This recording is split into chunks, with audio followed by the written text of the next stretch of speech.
realidade documentada em imagens expande nosso olhar sobre o mundo, revela nossa existência, influencia linguagens. 21ª Mostra de Cinema de Tiradentes. Um chamado para assistir e pensar a vida pelo cinema contemporâneo. Na praça, nas telas, nas ruas, nas conversas, na arte que toma conta de toda parte. Mostra de Cinema de Tiradentes. De 19 a 27 de janeiro. Programação gratuita.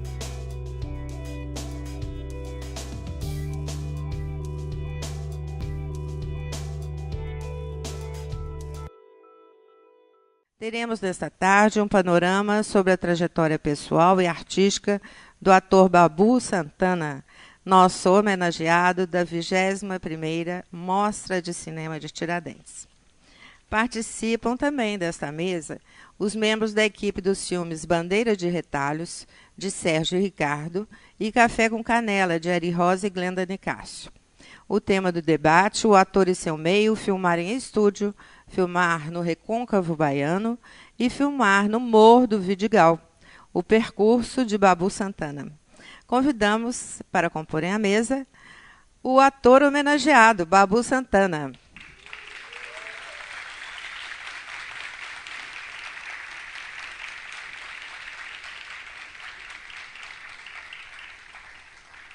Convidamos também o mediador do debate, crítico de cinema, professor e artista, Juliano Gomes.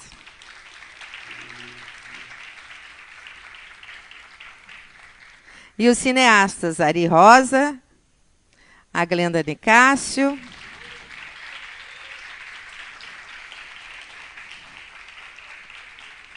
e o Sérgio Ricardo.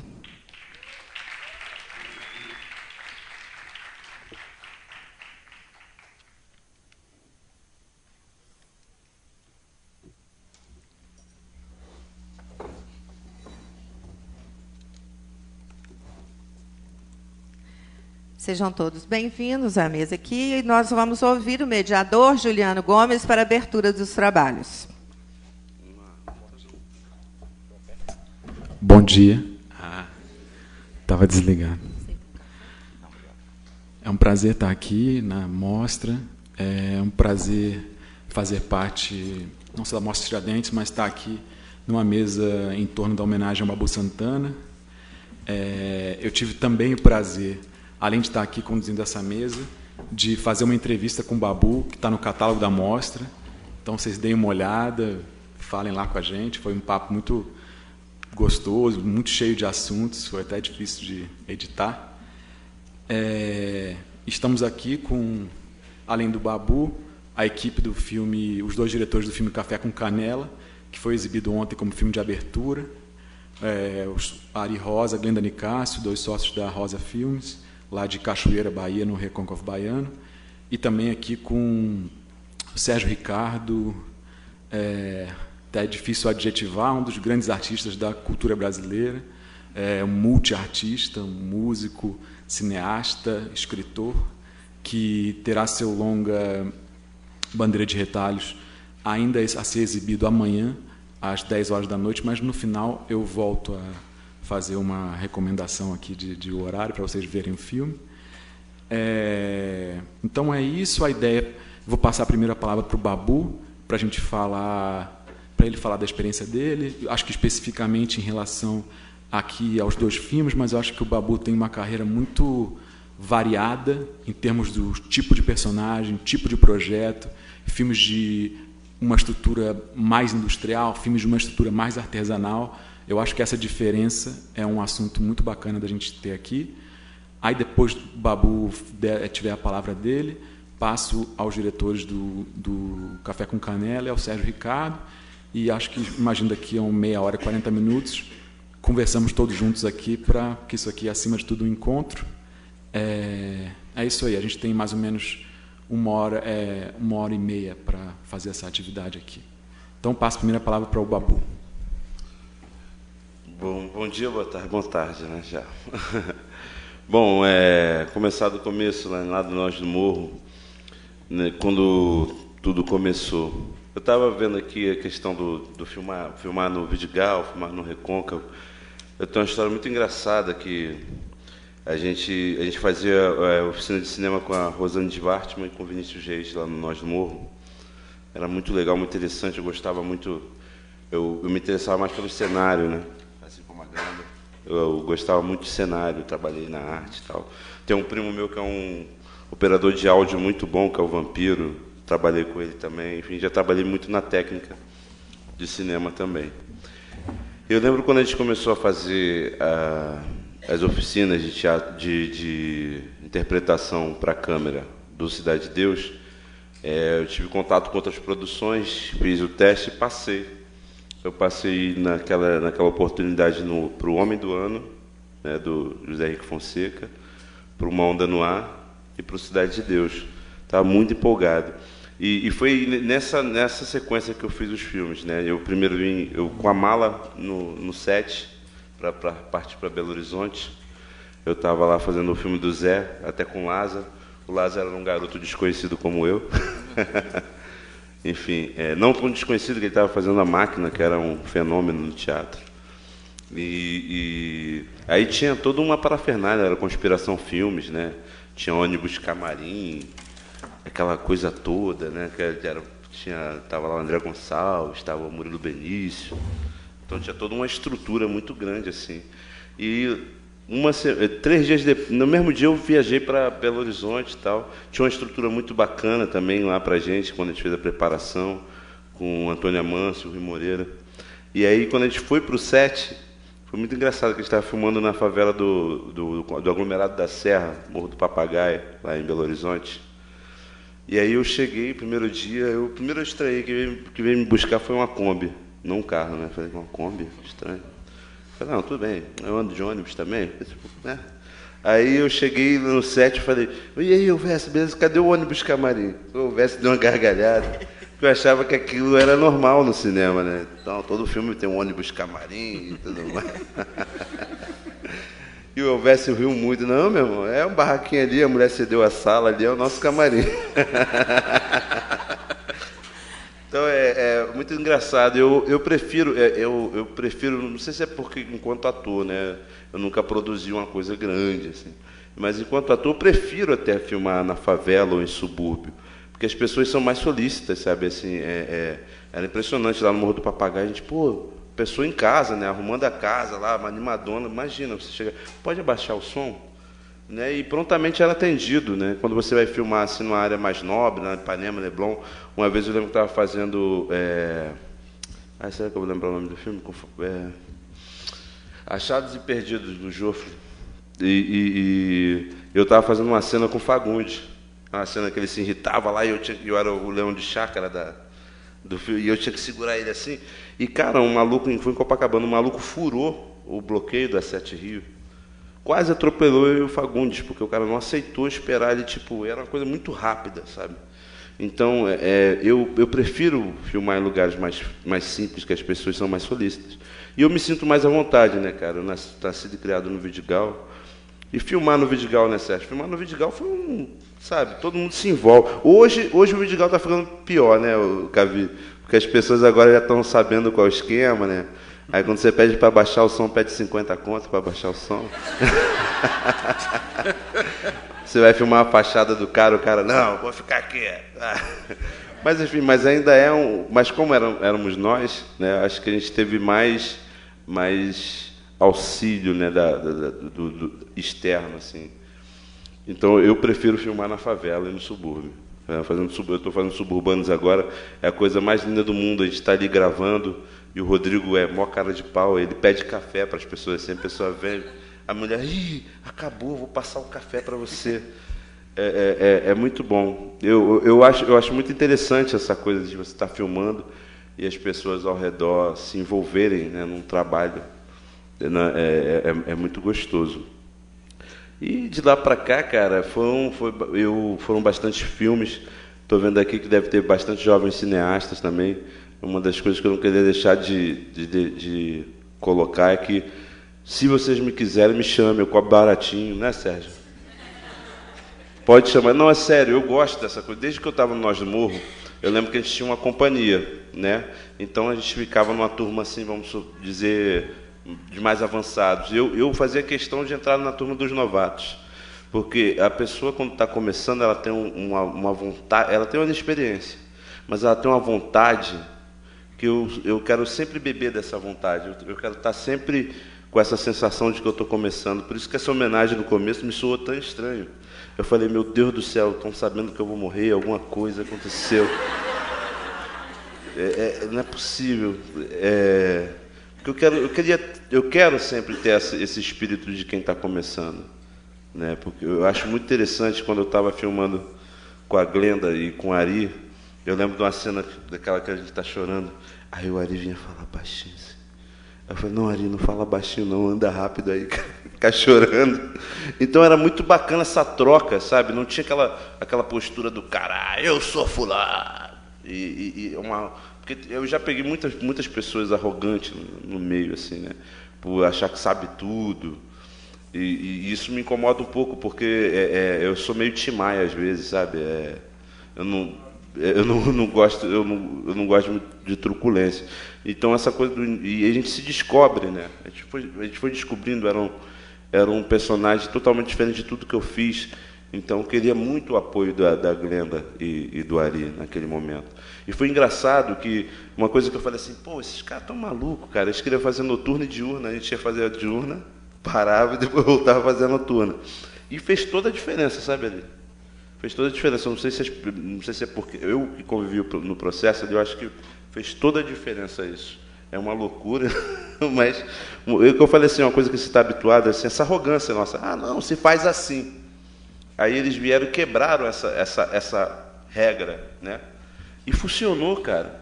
Eu nunca mais vou reclamar. Pode me chamar de novo. Né? E foi muito legal. E isso que é bom estar trabalhando com o novo. Novas ideias, né? Imagina, eu acho que uma pessoa assim viciada do mercado, assim, do trabalho, assim, não teria essa ideia. Pô, vou chamar o Babu para fazer esse personagem. Tanto é que quando eu recebi o roteiro, eu também fiquei. Eles mandaram o nome, eu falei, ué, deve ser o Marcos. Eu acho que eles erraram. Não é o Marcos, não, que eu vou fazer. Não, é o Ivan. Então essa ousadia, né? Eu acho que também a falta de experiência te permite uma ousadia. Você vai usar e vai quebrar aquela regra. Eu acho que foi eu vendo o filme ontem, que um filme lindo, um filme maduro pra caramba, sabe? Enfim, eu achei a coisa mais linda do mundo e era uma pegada muito parecida que a gente fez na Nós do Morro, né? Ao longo da nossa trajetória, o Cavi acompanhou muito nossa vida no cinema lá. Era essa pegada, não tinha um fotógrafo, era uma equipe, né? Não tinha um cenógrafo, era uma equipe, era muita gente, era todo mundo opinando, alguns com nervo à flor da pele, outros mais calmos, mas as coisas acontecendo. Era impressionante que, por mais que tivesse uma truculência ou outra, uma dificuldade ou outra, a gente estava sempre avançando, né? O filme do Sérgio Ricardo é uma prova disso, é uma dificuldade tremenda, né? Pouca grana, pouco espaço e barulho da comunidade, não sei o quê, câmera.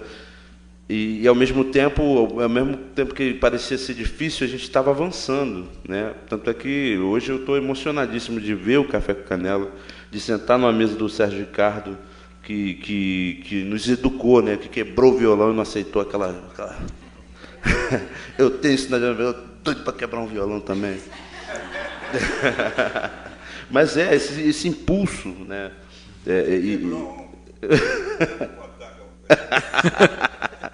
Enfim, eu tô muito feliz com essa homenagem. Muito obrigado.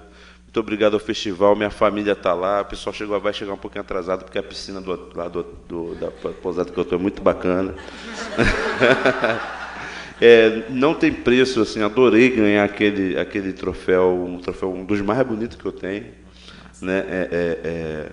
Mas assim, acho que o maior prêmio que eu ganhei foi o primeiro café da manhã, de ver meu tio e minha tia, que sempre foram, meu tio, principalmente, meu pai, hoje a gente é mais irmão do que pai e filho, mas os meus tios sempre foram aquela galera que, a minha tia ia lá me buscar em casa, né, todo domingo, uma mulher negra na década de 80, morava em Ipanema, ela saiu do Vidigal, Ipanema, professora. Minha tia teve uma vida muito, à base de muita disciplina, uma vida muito saudável, era um exemplo para todos. Ela é um exemplo para todos nós na nossa família, né? Todo domingo a gente ia para o cinema ou para o teatro, sabe? Ela nunca deixou de faltar com a gente até hoje. Se minha tia não vem na minha casa ou eu não vou na casa dela, ela me liga, né? Então, assim, poder proporcionar um café da manhã, minha tia sempre pagou as coisas para mim. Então, proporcionar um momento de lazer para eles. Quando a gente estava vindo, a gente parou para lanchar. Eu falei, não, eu faço questão. Foi a primeira vez que eu paguei um lanche para minha tia. Então, quer dizer, ver minha família ali, tomando aquele café, todo mundo junto e feliz, foi o maior prêmio que o festival podia me dar. Então, muito obrigado e vamos ao debate.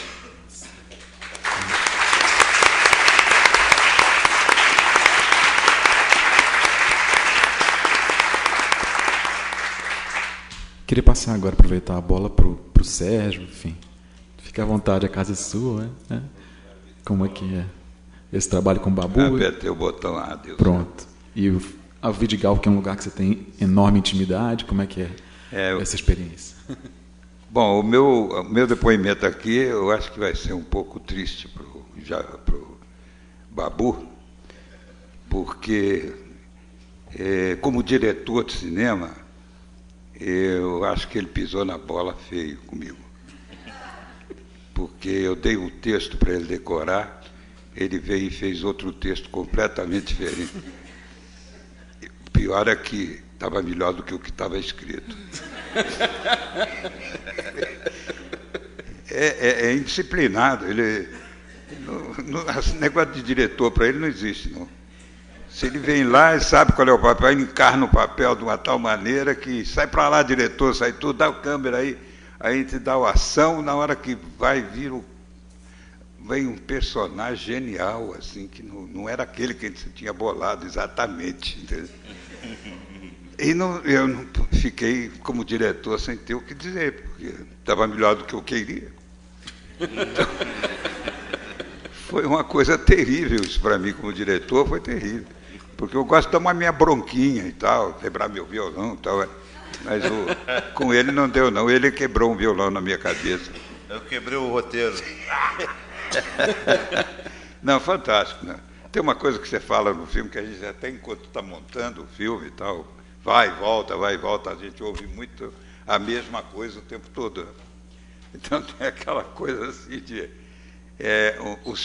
um personagem entra na casa dele e ele é um malandro que conseguiu comprar uma arma. E eu estou dando... é melhor não explicar muito, não. Então, ele tem lá uma negociação com o personagem, chega no final, o Ceto vai embora, ele olha assim para o cara e diz, cuidado com a marimba. Não, como é que é? Segura a marimba. Segura a marimba aí. Segura a marimba, não estava escrito, não tinha nada disso escrito. Ele inventou na hora, e é uma coisa primorosa, deu uma razão para um corte maravilhoso no filme. Mas, assim como esse pequeno detalhe, vários outros, durante toda a performance dele no filme, foi uma coisa admirável, porque era tudo improvisado. Era aquele personagem que chegava numa multidão, num comício, né, que a gente fez lá no morro, e botou a mão para cima e disse, eu quero que todo mundo saiba que eu não vou nessa. É uma maravilha, desempenhou o papel de uma forma inacreditável. Eu conheci o Babu assim de passagem, né? Ele fazia shows cantando aí pelo país afora, aí meu filho trabalhou até com você. E a gente foi assim que eu te conhecia, eu não sabia que você era ator. Depois, quando eu vi um filme, qual é o nome daquele filme que todo mundo come no filme? O Estômago. O Estômago. O pessoal não para de comer, uma loucura. Eu disse, poxa, esse camarada é o Babu, rapaz. E o Babu ele desempenha um papel maravilhoso ali. Aí comecei a ver outras coisas, vi outro filme. Eu estou com a memória muito falha, porque depois de 85 anos é uma tristeza, não queiram ter isso. Isso é uma doença que espero que ninguém tenha. E de forma que a memória foi-se embora. Eu vi os outros filmes seus, eu não me lembro, realmente não me lembro, mas do nome do filme. Diga aí os nomes dos filmes. Rapaz, eu acho que eu passei do 35, eu acho que eu também já tem muito. Graças então, a Deus. Não tem importância. O nome do filme não tem importância. O importante é que, de repente, eu percebi que estava diante de um ator excepcional, né? Isso não é porque estou aqui puxando o saco dele, não, porque já negociamos o filme, ele ganhou uma fortuna para fazer meu filme. Comprei um carro. Apartamento que você queria? Não, é um chaveiro pro meu carro. Peraí, Cavi, está debochando do teu orçamento. Não, ele tá devendo o churrasco, né? Não, está muito engraçado.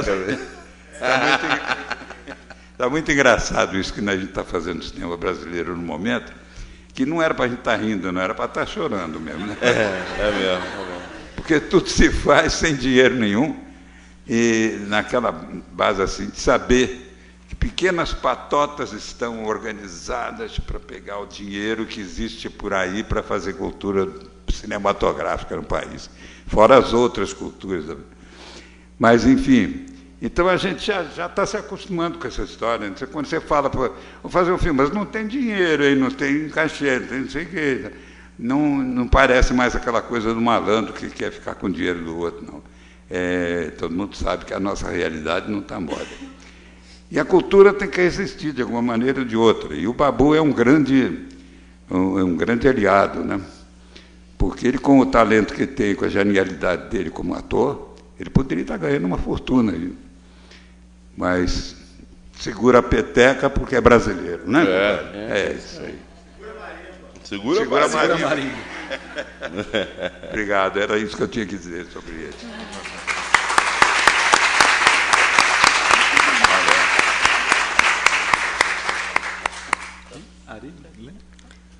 Bota mais água que ontem a noite foi longa, hein?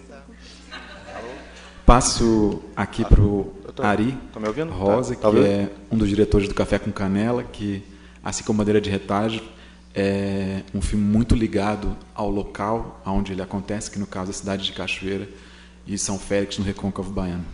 Passo ao Ari. Eu lembro assim que a primeira reunião nossa, né, que a gente fez lá no quintal da casa de uma amiga, né, quando chegaram os atores, tal, pro filme, que eu falei, ninguém vem à toa para Cachoeira.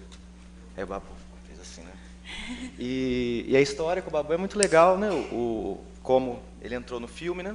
Porque o nosso filme também é um filme de baixo orçamento, a gente tinha acabado de aprovar, era o nosso primeiro filme. E aí, na época, a gente já tinha fechado, com certeza, com a Valdinei Soriano. E aí eu fui assistir Tim Maia para ver a Val, né? Eu ia assistir de qualquer jeito Tim Maia, né? Tava super, mas eu fui com um olhar atento para a Val.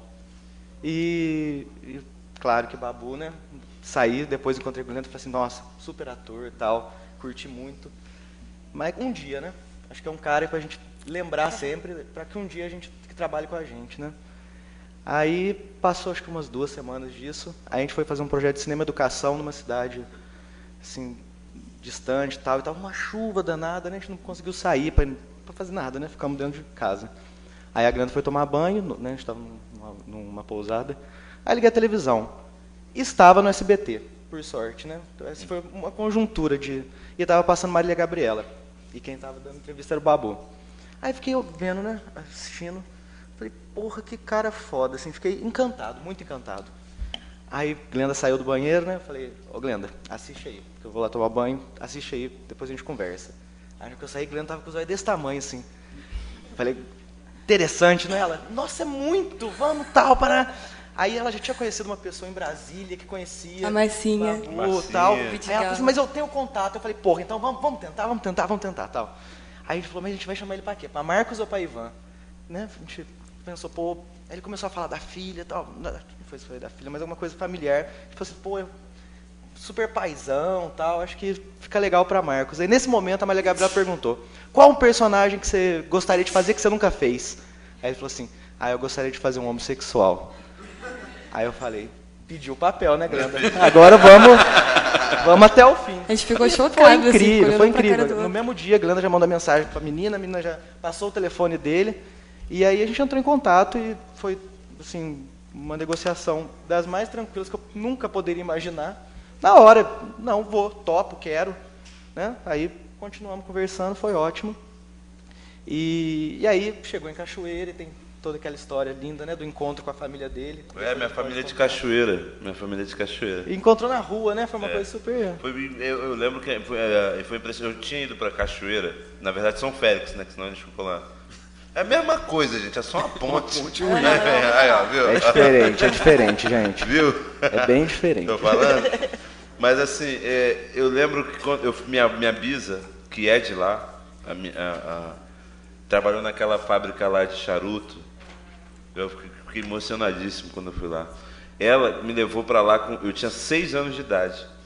E quando a van entrou na cidade, eu fiquei chocado, porque a entrada da cidade estava exatamente igual. Assim, eu lembro que acho que foi a Aline, não, eu vou te ajudar a achar aqui. Eu tinha já falado com meu primo, né? Mas assim, eu ajudo você a achar aqui. E era impressionante como eu ia andando. A Aline só serviu ali para uma companhia mesmo, porque parecia que eu sabia onde era, cara.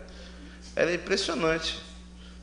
Foi muito impactante aquele dia. E aí a gente, né, teve 2 dias antes da gravação, a gente tinha fechado com um samba de roda e tal, eles deram pra trás, maior rolo. Aí eu tava conversando com a Camila, falei, cadê os atores? Ah, estão no samba de roda do tio do Babu. Eu falei, o tio do Babu tem um samba de roda? Tem. Então bora, conversa com eles lá, vamos fechar.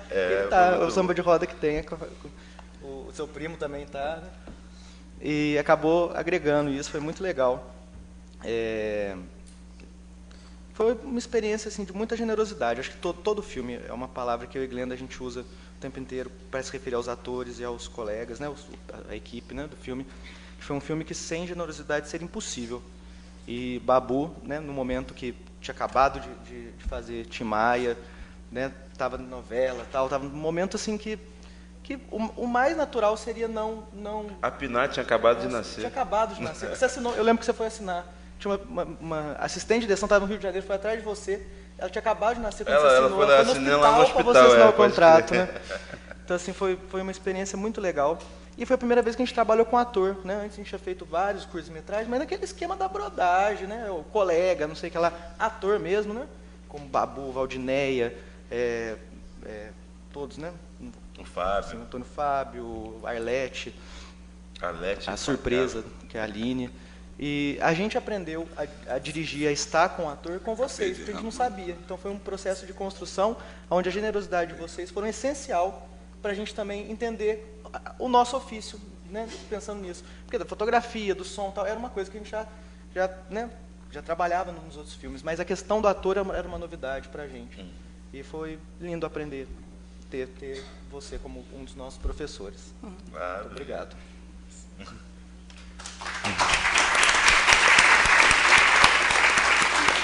Glenda, quer comentar? Complementar. Sim, vamos lá. Essa coisa da generosidade, né? E eu acho muito legal pensar nessa trajetória do Babu que vem do... Primeiro, essa coisa do acaso, né? Essa coisa que a Ari fala, que é uma coisa que a gente acredita muito, só vai para Cachoeira quem tem que ir para Cachoeira, e quando chega lá não é à toa, é porque tem algum motivo. E essa coisa de conhecer uma pessoa, 2 semanas antes tinha conhecido o Guti Fraga, tinha ficado encantada, tal, com conhecido algumas pessoas do Vidigal, e de repente Babu surge e tudo se conecta, e a família dele vai para o filme também, em cena com a Arlete, aquela cena taludo, dobrado, na cena entre a Cida e a Aline no bar. O taludo dobrado é o primo do Babu. E eu acho isso muito forte, assim, né? Essa força, dessa vontade também de fazer cinema. Acho que a gente acaba se encontrando, né? Vai encontrando os nossos nesse caminho, nessa trajetória. É legal pensar nessa trajetória do Babu, que sai de uma periferia, né, de um subúrbio, para vir para um outro subúrbio, só que um subúrbio baiano, né? Eu acho isso muito interessante. E dessas outras formas de trabalho, que acaba sendo arranjos, né? Quando você trabalha com filmes de baixo orçamento, você acaba tendo que corromper, né, o sistema de produção cinematográfica, porque não é, como o Babu fala, não é assim que grava. Não é assim. É do jeito que precisa ser gravado, é do jeito que a gente acredita, às vezes é do jeito nem que a gente acredita, é do único jeito que pode dar certo, às vezes, né? Então, eu acho que nesse processo houve bastante generosidade do Babu. E uma coisa que eu queria destacar foi a relação com o corpo.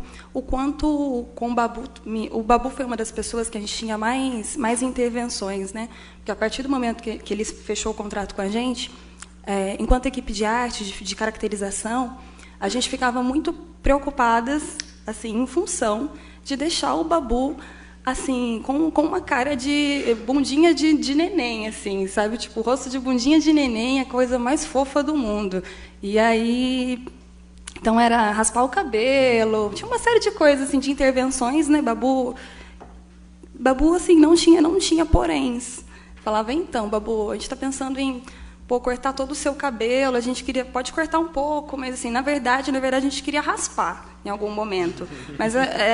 Mas eu entendo, né, caso você não queira. Eu já ia cheia de dedos, né, imagina, né, já ia toda. E ele, não, tudo bem, raspar agora? Eu, poxa, é sério que ele vai aceitar? Então, acho que isso, Babu, me fez pensar muito essa potência do corpo do ator, né? Eu acho que isso vem muito forte nos trabalhos, quando a gente para olhar sobre a trajetória, sobre os filmes, essa carreira linda que ele conseguiu construir. O corpo e como em Café foi muito prazeroso poder corromper essa estética corporal que até então estavam atribuíam sempre. O Ivan foi um grande presente, assim, enquanto caracterização, e depois também o quanto se formou com o gestual, né, com o sotaque. Eu acho que o sotaque foi uma outra experiência que o Babu conseguiu, assim, transitar. A gente tinha uma certa preocupação, eu e Ari, né? Era o único. Tem um pé na Bahia. Pois era o único ator que estava fora Salvador, fora Cachoeira, né? Então a gente, como vai ser essa coisa do sotaque? E o Babu, assim, passava um final de semana, uma tarde com a família dele lá em São Félix, voltava com o sotaque perfeito, assim, sabe? Então, foi incrível, foi uma experiência muito prazerosa e é um prazer estar aqui nessa mesa com essas pessoas e com o Babu para poder falar sobre esse grande ator que o cinema brasileiro tem.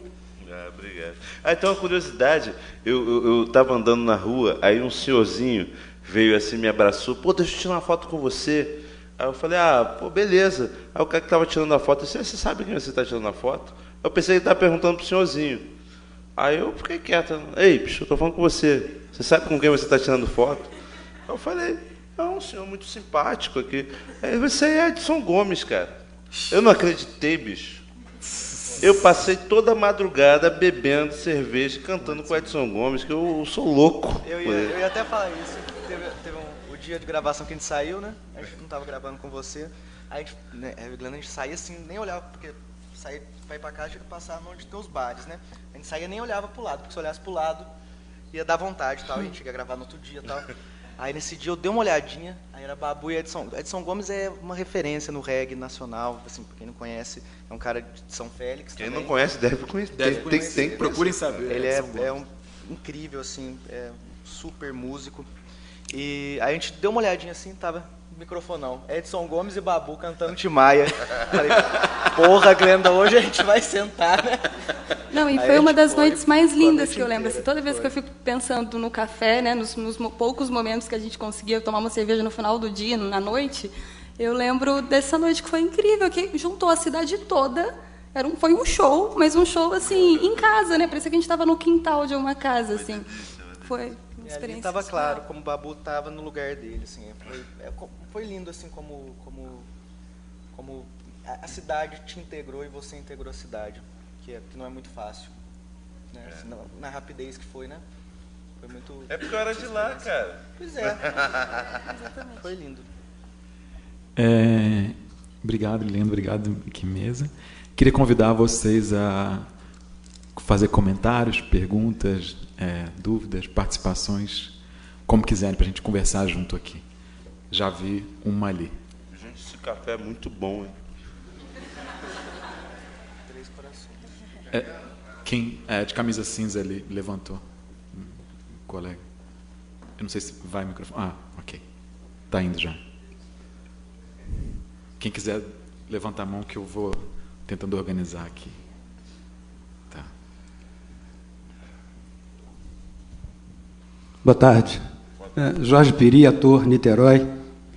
Babu, eu vou escrachar um cadinho aqui. Família humilde, negro, favelado. Eu acho que isso tudo você sublima, né? Ouvindo você ontem e te ouvindo agora, né? Assim, eu estou encantado com você. E nesse mundo de hoje, onde tudo é muito chato, né? Você não pode fala do negro, dá problema, fala da política, dá problema, e me parece que você sublima essa coisa toda. Como é que é isso para você? Cara, como eu falei, que eu vim de uma família onde esses empoderamentos todos eles já existiam, né? Tá aqui, minha tia chegou ali, minha tia, uma mulher negra, e eu nunca vi minha tia depender de homem ou de afins, ou ficar se queixando porque é negra, entendeu? Meu tio era um executivo de um hospital grandioso. Eu nunca vi meu tio levantar o nariz porque ele era advogado, que ele era administrador, sei o quê, né? Eu sempre vi meu pai lavando a louça, entendeu? Eu fui nascido e criado com meu primo, que era meu primo irmão, ele era gay. Então toda essa coisa que se paira hoje, assim, eu tenho minhas opiniões políticas. Hoje, quando minha voz, eu não posso falar muito assim, que está muito em evidência, eu prefiro quando cortar o microfone, debater o que você quiser.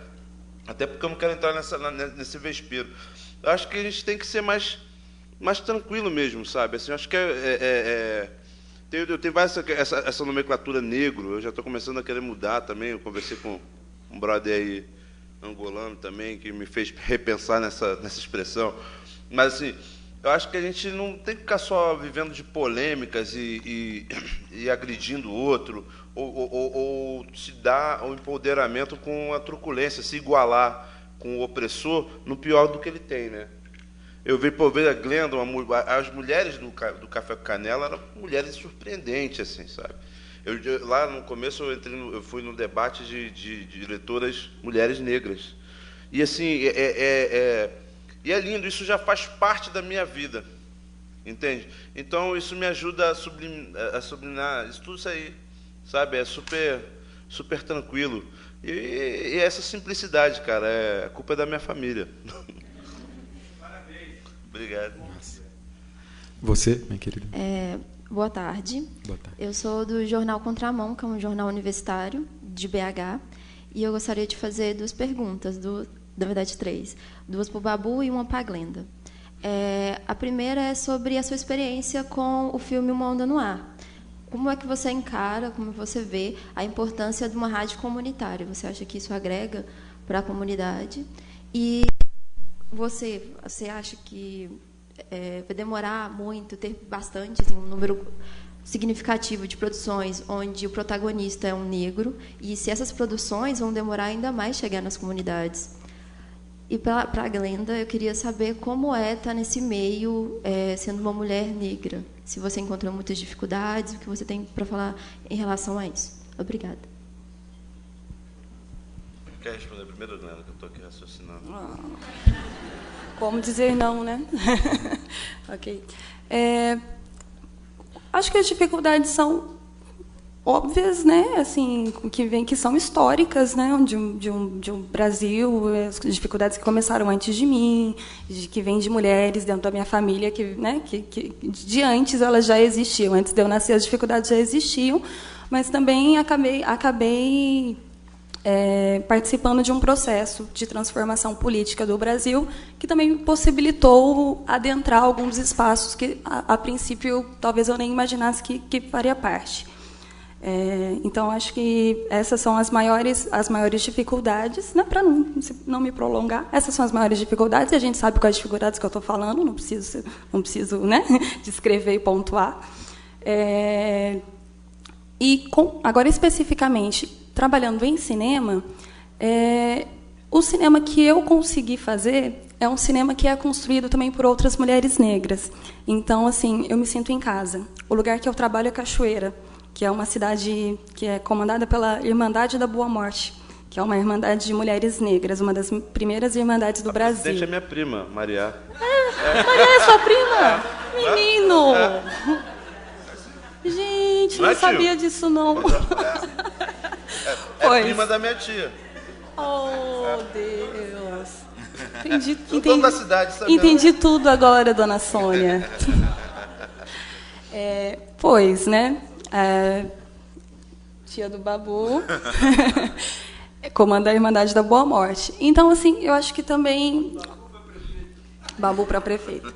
Falar desse recorte do meu cinema é um lugar em que eu me sinto muito confortável, sabe? Assim, porque é um cinema que é feito...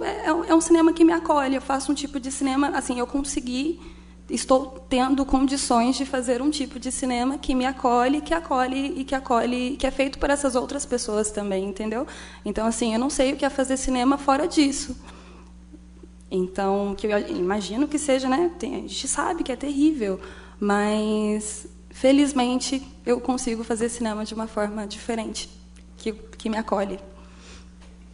Nossa, eu admiro muito esses dois, cara. É impressionante o que eles fazem naquela cidade ali. A sorte que vocês tiveram da UFRB também está ali, né? Que é bacana, é uma faculdade linda. Tá tudo bem lá? Não, né? Mas, enfim, eu vou aqui na pergunta dela, da rádio. A rádio, essa pergunta, ela se responde pelo que você vê, o que se tornou a Rádio Favela hoje, né? Ela é uma ela tem prêmio da Unesco, enfim.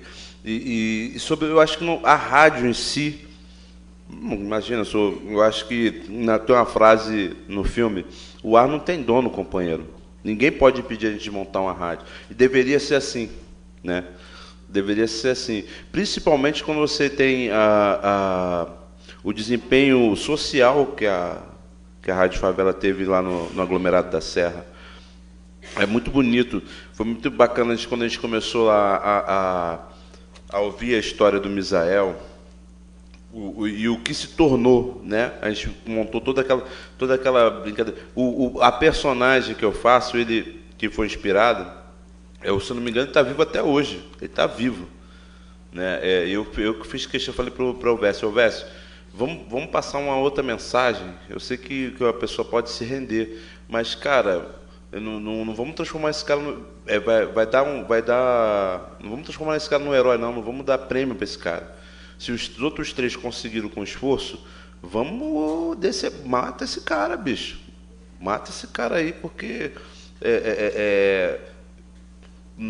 para a gente não associar esse tipo de cara à rádio que vai vir a ser. Ele super topou, ele já tinha mais ou menos pensado nisso, né? Mas ele falou: você está propondo eu cortar 6 cenas suas? Eu falei: e daí? O negócio é história, não sou eu. Porque eu achava muito necessário, cara, 3 moleques, né? 3 moleques, assim, eu não concordo com o que estão me falando aqui na rádio. Não concordo. E para que me serve? Né? Essas coisas semelhantes sempre me pega, assim, quando tu liga lá no telejornal, o que me afeta? O que eu quero saber da Bolsa? Cara, não tenho nem dinheiro para aplicar na poupança, eu quero saber da Bolsa, bicho. Então eu tenho que, mas ao mesmo tempo eu faço parte da economia. Eu tenho que debater a economia que me é útil e a que eu possa vir a ser útil para o meu país. Eu não quero saber se a Bolsa de Valores de Nova York, eu não estou nem aí, eu nunca nem fui para Nova York. Então, quer dizer, e essa insatisfação, eu acho que foi no finalzinho no início dos anos 80, se eu não me engano, né? Faz tempo que eu fiz esse filme, né? Desculpa. Então, quer dizer, aquela galera se inquietar num momento de repressão à expressão, né? Por serem negros, né? E a gente sofreu, eu acho que isso no finalzinho dos anos 70, no início dos anos 80, era uma tônica muito forte, né, cara? Meu apelido é Babu por causa de babuíno, entendeu? E era uma coisa que eu ficava uma fera, eu só conseguia aceitar quando cortaram o hino, deixaram só o Babu, né? Então a importância de você se comunicar com os seus é imprescindível. E graças a Deus o Misael e os amigos dele foram muito persistentes nisso, né? E hoje é uma rádio que é ouvida em toda Belo Horizonte, legalizada, com um projeto bacana, tem pré-vestibular, né? Eles ganharam um prêmio de prevenção contra a AIDS. É impressionante como eles se comunicam com todo o aglomerado da Serra ali. Como é fácil a pessoa acessar a informação, porque é um dos nossos, sabe? A gente se entende, né, cara? Eu acho bem importante essa liberdade de se libertar as rádios, principalmente as que têm as funções sociais e de comunicação. A gente deveria tirar esse rótulo de pirata delas, né? Graças a Deus a Rádio Favela hoje é uma rádio reconhecida no mundo. E a outra pergunta era sobre o que mesmo? Sobre os negros na produção, não é isso? Como protagonistas, né? Bicho, é uma coisa que está mudando, né? Hoje eu lembro que tinha um Grande Otelo, aí fica um tempão sem ninguém, aí depois vai ser o Milton, o Pitanga, né? Mesmo assim, essas pessoas com muita referência, muita qualidade, ainda eram, Dona Ruth, ainda eram meio colocadas assim de lado, mas essas pessoas foram me dando coragem, por exemplo, de, se eles tem gente lá, então cabe a gente, vamos embora. São símbolos de resistência, né? Hoje a gente tem o Lázaro, que ele é o nosso grande ícone, talvez, né? E temos vários, mas ainda tem produções assim de televisão que você olha, que levanta a bandeira do racismo e tem 80% do elenco branco. Não entendo. Ele levanta a bandeira do racismo e só o elenco branco fala de racismo.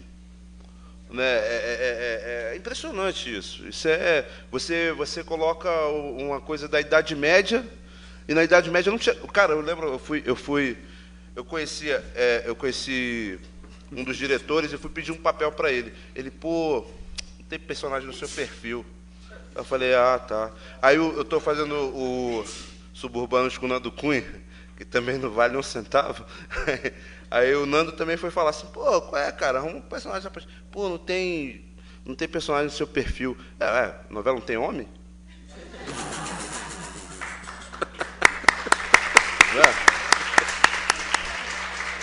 E aí isso me deixa, mas se fosse só esse papo interno, beleza, de boa. Acho que também as pessoas têm que ter direito de escolher.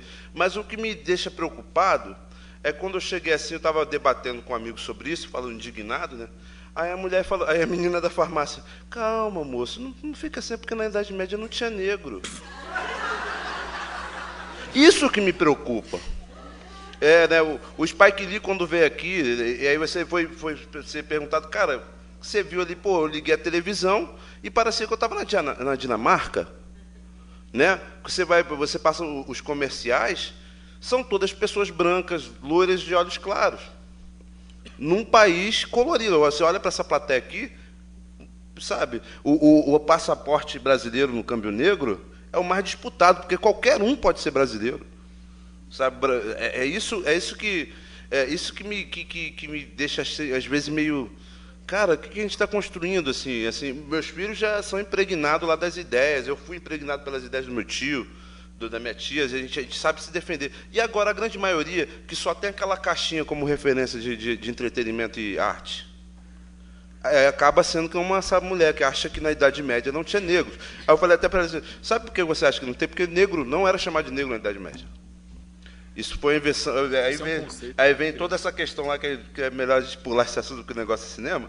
E eu falei assim, moça, realmente, acho que você tem razão, acho que os negros vieram depois da Idade Média, assim, né?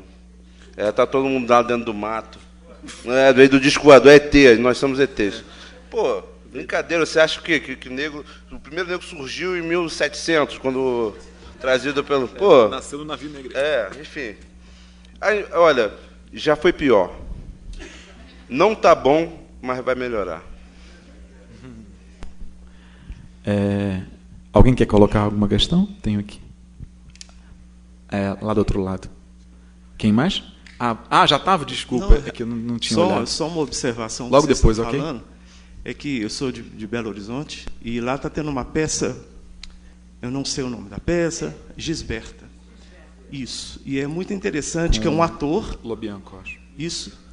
Luiz Bianco. Luiz Bianco. Ele interpreta uma trans e que foi morta em Portugal, tal, brasileira. Sim.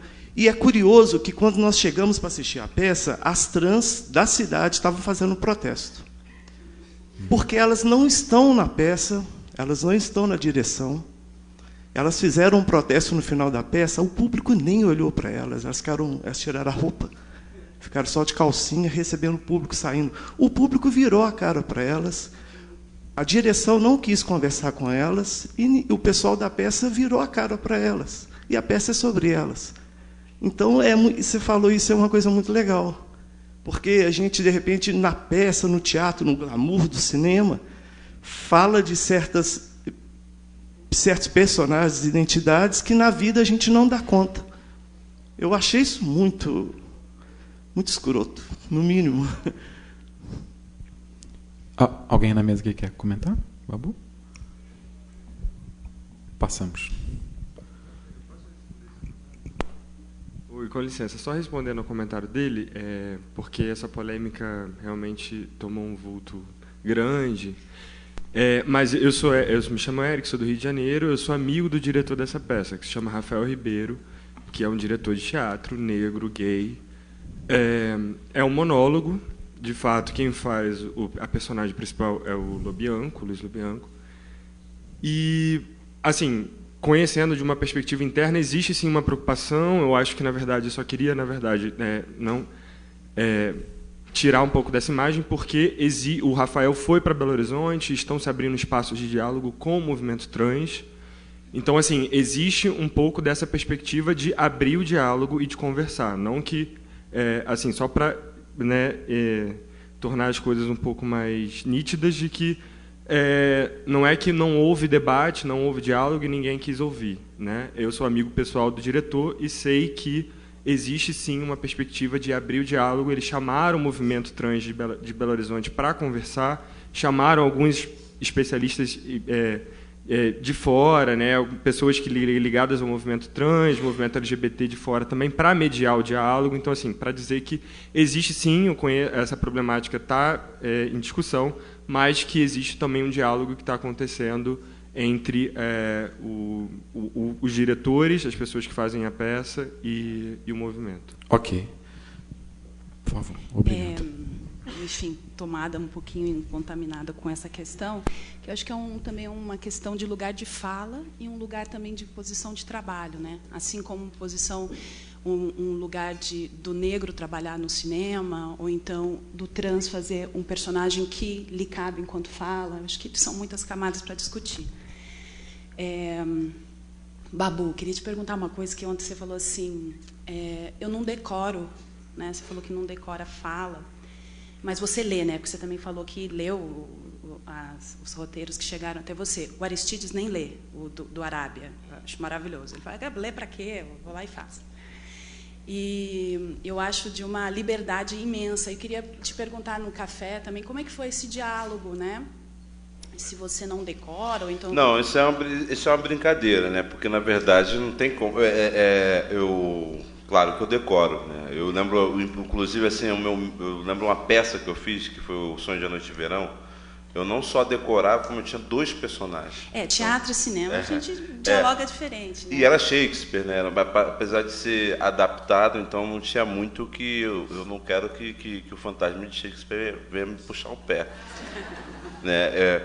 E o Sérgio Ricardo está aqui presente. Qualquer coisa a gente debate. Mas deixa eu falar isso, cara. Isso compõe, cara. Para com isso. Isso, acho que essa e quando dá a ação, e eu tá bom, não vou falar não. Segura a Maria! Aí, quer dizer, eu brinco muito. Uma vez eu tive em televisão, por exemplo, em novela, o roteiro é uma coisa muito importante, porque nós temos 5 frentes de direção, né? 5 equipes, né? Então, e 3 equipes montando a novela. Imagina, a novela é uma coisa diária. Então, quando você improvisa muito em cima daquele roteiro, você deixa o cara louco lá montando, né? Ou então a continuidade. Mas em Paraisópolis, por exemplo, eu estava vendo que o colaborador que estava escrevendo o meu personagem, era carioca. Eu falei, pô, brother, eu era um paulistão, assim, sabe, da periferia, humano, das quebradas, velho. Entendeu? Então eu tinha que me apropriar daquilo ali. Eu não desconstruía, por exemplo, eu respeito muito o trabalho de roteiro. O roteiro do Ari, do Sérgio, são lindos. Imagina, eu não quero feri-los, né? Mas eu quero me apropriar daquela parte que me cabe do latifúndio e dar a minha contribuição, né? Eu não é um improviso aleatório, né? É todo um estudo. Eu lembro uma vez que o diretor veio, e mesmo em televisão, como essa coisa mais séria, no sentido de ter muitas pessoas que estão se ganhando pelo mesmo papel, uma vez ele falou, pô, você não falou nada do texto, e na Globo é assim, quando você não decora, bagulho é doido, Scott Stala. Aí eu cheguei para ele e eu fiz assim, vem cá, olha só, não sou doido não sou maluco não. Se você ver, eu passei a madrugada toda convertendo esse texto, e se você quiser contar comigo, tem o mesmo número de sílabas. Tá? Eu não sou maluco, cara. Aí ele veio, tá. Aí eu liguei para o Alcides e falei, Alcides, está acontecendo isso. E o Alcides me deu a liberdade. Não, Babu, claro, contanto que você não conte outra novela, você pode aí entregar os seus improvisos. Eu gosto, hoje em dia eu tenho muita dificuldade de ler uma coisa que não seja dramatizada. É impressionante. Eu estou tentando ler um livro que se chama Sobre o Islã, né? E como não é dramatizado, eu fico assim, me dá um sono na terceira página. Isso não tem, sabe, aquela coisa assim. Eu tenho muita dificuldade hoje em dia para ler nesse sentido, porque eu gosto, né? Mas assim, eu comecei no teatro. Foi uma peça chamada Sopa de Pedra, as peripécias de Pedro Malazarte. Éramos 6 atores, né? Na verdade eram 5 atrizes e eu. Mas como eu estava ali só de olho numa das atrizes, e aí eu fui porque, né, eu era apaixonado por ela e tal, e aí eu olhei assim no roteiro qual é o que fala menos. Amigo 3. Eu quero ser o amigo 3, professor. E aí a professora foi ensaiando o segundo ensaio, o terceiro ensaio, ela falou, olha, Babu, desculpa. Já que você veio, eu tenho 5 meninas e 1 menino. E o nome da peça é Pedro, o personagem principal é Pedro Malazarte. Não tem sentido você ser o amigo 3 e eu ter uma menina fazendo o Pedro Malazarte. Aí eu falei, mas professora, é muita palavra, é muito texto, eu não vou decorar essa porcaria aí. Não vou decorar. Aí ela, você entendeu o texto? Eu entendi. Então improvisa, a culpa é dela, sabe? Porque eu adorei, me liberta, sabe? Assim, eu entendo a personagem, né? Tanto é que eu improvisei pouco lá no do Ari, até porque eu queria fazer uma coisa que fosse diferente de mim também enquanto ator, sabe? Eu queria me desconstruir também, né? Então eu e até porque a história que eu conto no início do filme, né? Ela era muito pontual ali, eu acho que para a edição. Então, quer dizer, eu não sou um louco. Né? O do Sérgio Ricardo, ele estava falando da minha área, bicho. Ele estava falando de muitos, assim, aquele cara, tem muitos amigos do meu pai que é aquele cara, entendeu? Então, de repente, ele ali vendo um todo, ele não percebeu um detalhe naquela personagem. Né? E eu venho contribuir com isso. Então eu estava na minha área, eu estava em casa, sabe? Estava falando da minha comunidade. Meus tios também participaram desse período lá da remoção do Vidigal. Então, quer dizer, eu julgava ter propriedade para poder improvisar, né? Eu não sei se eu respondi essa pergunta, é porque eu tenho problema de foco, cara. Eu começo falando de uma coisa e termino. Alguém quer fazer uma colocação? Tá, primeiro ela lá atrás, depois você aqui, ok? Bom dia. Boa tarde já. Não, antes de tudo, só queria agradecer um pouco o Babu e um pouco da trajetória do Nós no Morro. Eu sou nascida e criada na Rocinha e devo a minha formação teatral ao Nós no Morro, né? Porque é o lugar onde eu tinha acesso, onde eu podia assistir de graça e peças muito interessantes e tal. Mas o que eu queria perguntar, Babu, se você acredita que a visão que as pessoas têm sobre as favelas cariocas mudou, de alguma maneira, a partir dessa representação nas novelas, se isso mudou para você, de alguma maneira, tanto no cinema quanto na televisão, a representação das favelas, no caso das favelas cariocas, ela mudou de um tempo para cá.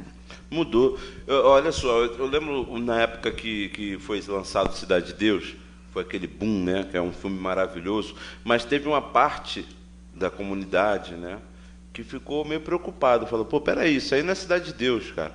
Ninguém vai achar que aqui é faixa de gás. Tem uma galera que ficou incomodada com aquela visão. E eu acho isso importante, porque até não lançarem o filme, as pessoas ficavam acomodadas sobre a opinião que se tinha sobre a Cidade de Deus. Quando expôs isso fez com que as pessoas, opa, peraí, se mobilizassem também e começassem a debater. Pô, mas não é só isso. Né? Isso tirou a gente às vezes a gente se queixa muito, eu sou negro, então as pessoas me dão oportunidade, eu sou pobre, eu sou gay. E, cara, às vezes você tem que arregaçar a manga, às vezes depende de você, não é do outro, sabe? Aí você tem que arregaçar a manga e partir para cima. Nesse sentido, eu acho que mudou a visão da favela, porque também sobre a evolução da televisão também, né? Por exemplo, lá no começo, televisão era uma coisa de rico. Eu lembro que, né, a gente, lá onde a gente morava, nem tão longe, né, porque eu não sou tão velho assim, lá onde a gente morava, assim, quando a gente comprou a primeira televisão colorida, era um acontecimento, né? Todo mundo teve a preto e branca, então, quer dizer, era uma coisa mais... Era difícil ter uma televisão, né? Então, assim, a televisão contava... Era voltada para aquele público ali que tinha grana para comprar uma televisão. Hoje em dia, todo mundo tem uma televisão. E a novela que não bota uma favela não vai para frente, filho. Entendeu? O rei não vai ser salvo, não. Porque não tem uma favela ali no meio. Não vai dar certo. É sério. Eu lembro que quando eu fui fazer você imagina, a Globo é a maior produtora de novelas do nosso... quiçá do mundo. Né? Eu entrei numa novela da Record que não, pelo amor de Deus, né? A gente sabe, né? Record, novela. Mas, enfim, tinha uma favela. E foi um sucesso, o maior sucesso lá da Record. Então, quer dizer, o público de televisão também, né, de cinema mudou um pouco. Né? A gente, o cara rico, o cara lá, ele vai no cinema, vai no teatro, ele tem esse acesso. Né? Então, eu fico vendo pela novela antigamente, né? Era a Odete Reutemann, era empresas. Hoje não vira isso mais. Se você não botar uma favela, você não vira. Então, acho que isso muda toda a visão geral, assim, tanto de quem é de dentro ou quem é de fora. E outra coisa, o Nós do Morro, o Júnior lá no Afro Reggae, começou a dar voz para as pessoas de dentro do morro. Então, hoje, nós contamos nossas histórias.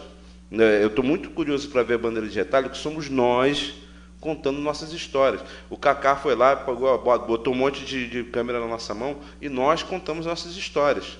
Isso também ajuda, na minha opinião, a mudar esse conceito, né, de quem é de fora e de quem é de dentro. Né? Eu lembro, quando eu descia, eu fazia contrarregragem numa peça que o Guti dirigia, chamada Juiz de Paz na Roça, do... qual é o nome dele? Martins Pena. E aí tinha um porco e uma galinha lá que eu cuidava, porque eu era contra-regra, né? E eu estava com cabelo grande, assim, por conta do Cidade de Deus, que eles pediram para deixar crescer o cabelo. E o porco, quando eu fui pegar o porco, cara, ele me deu uma rabiada, eu caí na lama, estava assim, todo cagado, assim, sabe? Com 2 galinhas e um porco debaixo do braço. Então as pessoas passavam na rua e ficavam rindo, pô, tá maluco, olha lá. Pô, mendigo, cabelo de mendigo, não sei o quê. E as pessoas não reconheciam, as pessoas achavam que a gente era um bando de maluco, bando de gente que não tinha o que fazer, né? E estava ali. Hoje, o que o Nós do Morro se tornou, e eu passo por essa mesma rua, a gente tem todo o reconhecimento, não só eu. Né? A pessoa também aprendeu a respeitar aquele esforço que a gente tinha. Hoje a gente não é tido como maluco, né? Hoje o Nós do Morro está mais ou menos assim, né? A gente está passando por essa dificuldade como todo mundo, mas a visão das pessoas mudaram, né? A gente também mudou com esse crescimento e com essa divulgação, né, da favela. E eu acho que hoje, é que eu falei, não está bom ainda, mas já foi pior e vai melhorar. A gente está começando a se encaminhar para a parte final. eu pediria para você, meu colega de camisa preta, e você de camisa verde, fazerem juntos suas colocações, aí a gente vem para a mesa e já começa a terminar. Primeiro ele, depois você, ok? Oi. Bom, eu sou Léo Rodrigues, sou jornalista da Agência Brasil. Eu queria destinar uma pergunta para o Babu, para a Glenda, acho também para o Ari. Retomando um pouco, né, a colocação que o Babu fez, dessa experiência que ele teve de diretores falarem que aqui você não tem um perfil, né? E eu acho que isso remete também a uma visão preconceituosa, estereotipada, né, que vê a representação do negro no cinema ainda nos papéis tradicionais, né, ligados à desigualdade social, à periferia. E aí o Café com Canela, ele traz, né, ele trouxe ontem um filme com protagonistas negros e que não estão necessariamente ligados às questões sociais, né? Tem ali as questões, um foco maior nas questões pessoais, as perdas de cada um, né, a mulher que perdeu o filho, né, as demais perdas. E aí eu queria que vocês comentassem um pouco isso, né? O Babu pudesse falar um pouco. Como é que você vê essa situação? Você vê que está tendo mais filmes com protagonistas negros que não sejam necessariamente nesses papéis, né, ligados a histórias que contam um pouco as questões sociais, a periferia? E se foi uma questão para os diretores, né, falar assim, vamos fazer um filme, né, com protagonistas negros, mas que não seja necessariamente, né, ligado a essas questões sociais. Eu queria que ele já fizesse a dele ali, que a gente vai para uma final aqui. Gente, boa tarde a todos. Sou de Montes Claros. A gente trabalha diuturnamente lá no cinema com Piqui. Como é seu nome, querido? Desculpa. Adilson Cardoso. Obrigado, Adilson. Sou cineasta e estou aqui como jornalista. Na verdade, eu queria parabenizar Babu Santana e dizer que essa amostra de cinema reflete bastante nessa consciência da gente que vem de muito longe, assim, para assistir e para rever algumas questões que a gente acha que tem que melhorar.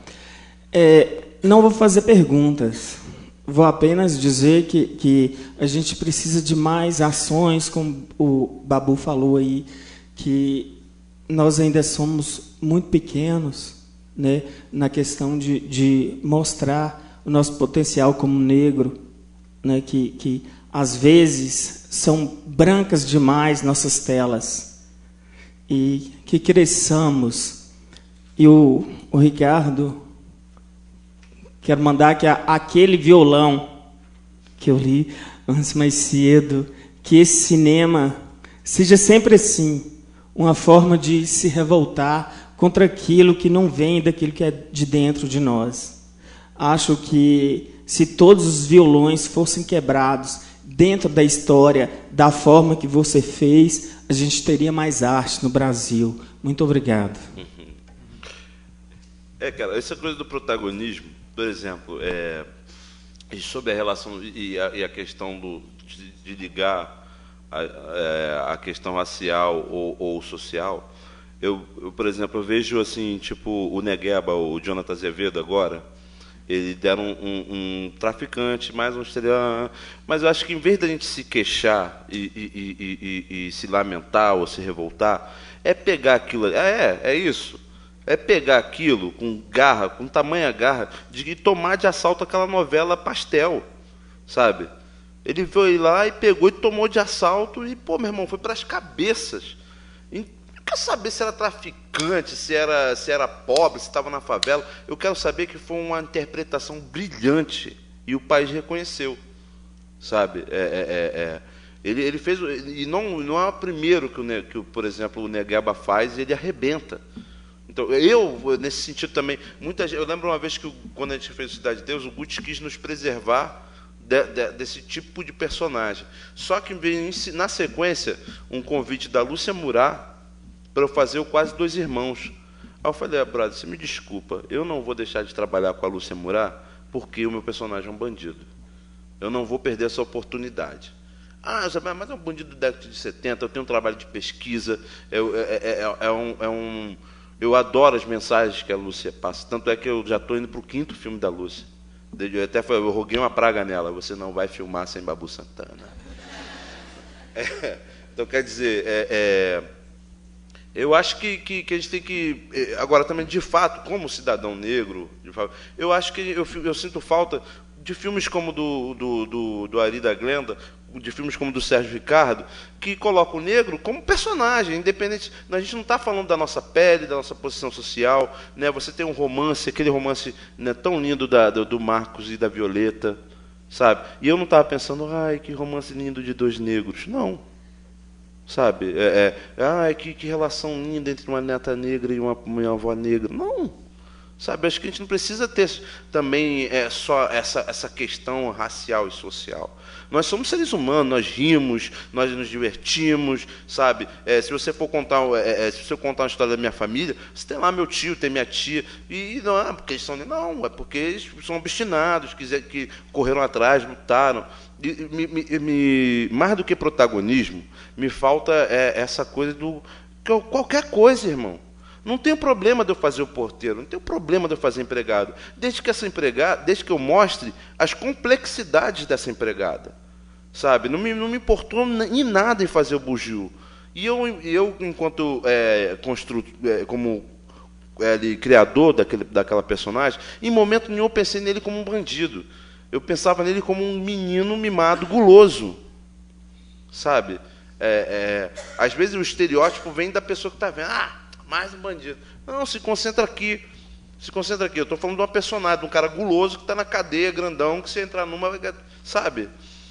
O que eu sinto falta não só o protagonismo, é nos incluir como cidadão comum, e que as nossas histórias são tão interessantes como qualquer outra, que nós brigamos, amamos, nos emocionamos, sem ter que falar, sem ter esse tônus da cor da pele, sem ter que ter essa coisa da função social. E isso tem presente no Café com Canela e no Sérgio Ricardo.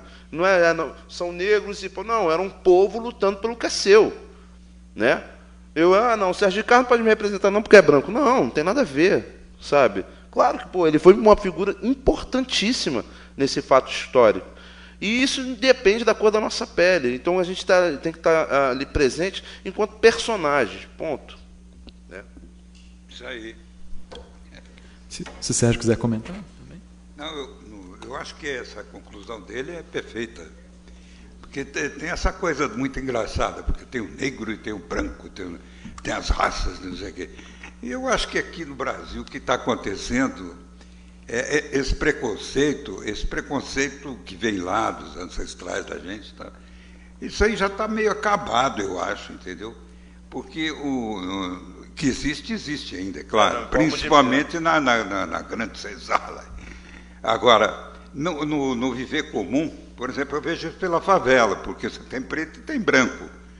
E eu não vejo distinção entre preto e branco dentro da favela. Então, tem branco que... Então, como é que é isso? É branco que é preto? E é preto que é branco? Como é que é?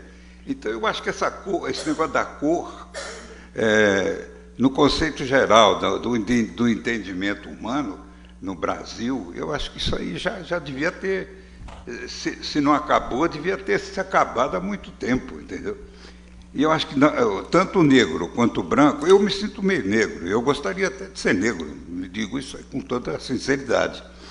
Não tem, é uma raça que eu até acredito que se fosse ela a comandante do planeta, se o poder estivesse na mão dos negros, o mundo seria diferente. Ou não. Mas seria muito mais bonito, velho. Porque a gente... Muito mais sensual, muito mais... Mas porque tem preto que quer ser vergonha também, né? Não é só vítima, não. A gente fica falando assim, né, amor? A gente se coloca como vítima da situação, mas tem muito preto safado também, meu irmão. Não, o cara isso é preto, sei. O cara tem um mas preto e branco. São bons e são ruins igual. É tudo igual, rapaz. Eu acho que é tudo a mesma coisa. O negócio é que está se insistindo demais nessa história do negro e do branco. E isso enfatiza o preconceito. Acho que isso devia acabar de uma vez. Não vamos falar mais de preto e branco, não. É tudo gente. Joia. Ari, Glenda, para a gente terminar aqui, porque acho que é a pergunta em relação ao como é que foi no café isso. Então, Oi. O café é uma história que eu e Glenda queria contar. A história do café. E simples. E o lugar é um lugar importantíssimo para a gente. Então, parte de uma naturalização mesmo, não a lógica de fazer um filme que se passa em Cachoeira de São Félix, interpretado por branco, porque é uma cidade negra. Então, seria estranho se fosse, né? Então, enquanto identidade. Agora, a gente também entende que foi uma ação política nossa, acabou virando uma ação política, porque apesar, né, claro que não deveriam ter essas diferenças, mas elas existem, né? Hoje, no Brasil, os dados dizem que nos últimos anos, 10 anos, qual é o recorte, mas só 4% dos filmes foram protagonizados por mulheres negras, num país onde a gente tem uma porcentagem muito maior que isso, né? Todo mundo sabe. Não, o café é uma então, exceção. A representação é uma coisa muito importante. Eu acho que todo filme é válido nesse sentido de filmes que trazem bandeiras mais definidas, eu acho que é super importante também. O Café optou por não. Acho que é um filme que quer contar uma história e acaba tendo esse impacto político e que, por mais que a gente entendia que isso iria acontecer, a gente ficou bastante surpreso, né, Glenda?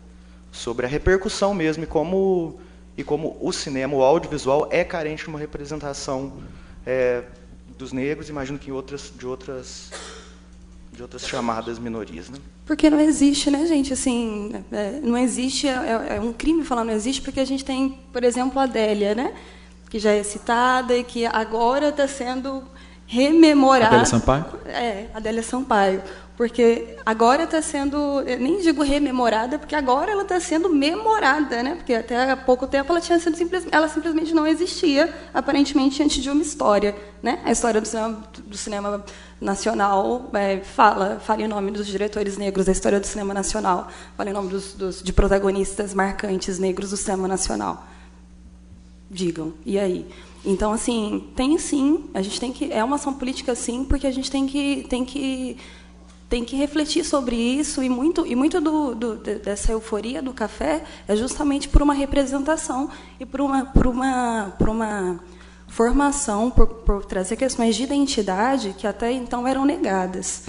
Então, assim, ver isso que você fala do casal, né? Essa coisa do casal, eu acho que um grande passo acho que a gente conseguir também trazer a esfera dessas crônicas cotidianas para o afeto, né? E conseguir também dar uma liberdade para os atores, para os produtores, para os artistas em geral, de que podemos fazer arte falando de afeto, falando de amor, falando de outras coisas que não sejam temas ligados ao social, porque também parece que vira às vezes uma prisão, né? Tem sempre que está falando do social para.